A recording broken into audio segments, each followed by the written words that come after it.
स्वर्ग और नरक की कहानी। एक बुजुर्ग औरत मर गई।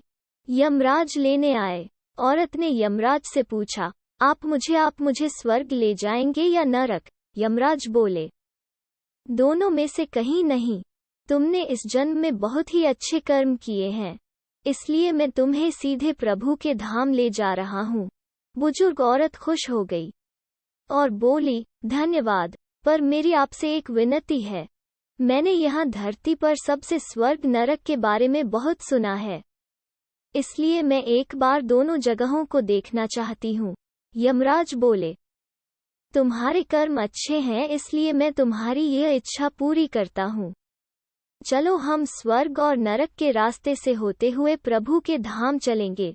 दोनों चल पड़े। सबसे पहले नर्क आया। नर्क में बुजुर्ग औरत ने जोर जोर से लोगों के रोने की आवाज सुनी। वहां नर्क में सभी लोग दुबले पतले और बीमार दिखाई दे रहे थे। औरत ने एक आदमी से पूछा, यहाँ आप सब लोगों की ऐसी हालत क्यों है? आदमी बोला, तो और कैसी हालत होगी, मरने के बाद जब से यहाँ आए हैं हमने एक दिन भी खाना नहीं खाया। भूख से हमारी आत्माएं तड़प रही है। बुजुर्ग औरत की नज़र एक विशाल पतीले पर पड़ी, जो कि लोगों के कद से करीब 100 फीट ऊंचा होगा। उस पतीले के ऊपर एक विशाल चम्मच लटका हुआ था। पतीले में से बहुत ही शानदार खुशबू आ रही थी। बुजुर्ग औरत ने उस आदमी से पूछा, इस पतीले में क्या है?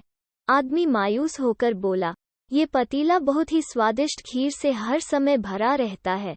बुजुर्ग औरत ने हैरानी से पूछा, इसमें खीर है, तो आप लोग पेट भर के ये खीर खाते क्यों नहीं? भूख से क्यों तड़प रहे हैं? आदमी रो रो कर बोलने लगा, कैसे खाए? ये पतीला 100 फीट ऊंचा है, हम में से कोई भी उस पतीले तक नहीं पहुंच पाता।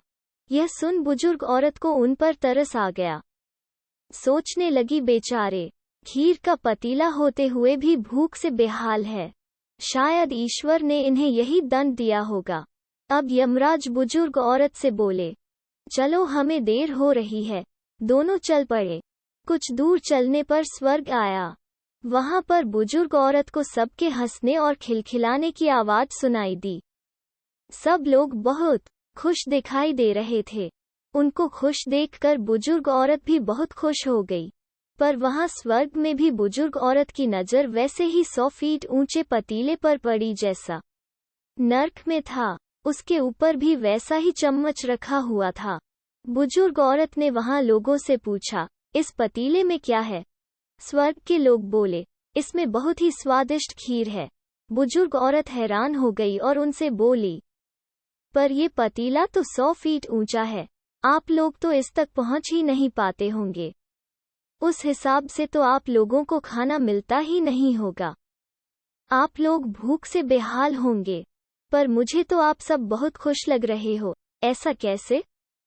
इनमें से एक व्यक्ति बोला, हम सब लोग तो इस पतीले में से पेट भरकर खीर खाते हैं। औरत बोली, पर कैसे? पतीला तो बहुत ऊंचा है। व्यक्ति बोला, तो क्या हो गया, पतीला ऊंचा है तो यहाँ पर कितने सारे पेड़ हैं। हमने इन पेड़ों की लकड़ी ली, उसको काटा और एक विशाल सीढ़ी का निर्माण किया। उस लकड़ी के सीढ़ी के सहारे हम पतीले तक पहुंचते हैं और सब मिलकर खीर का आनंद लेते हैं।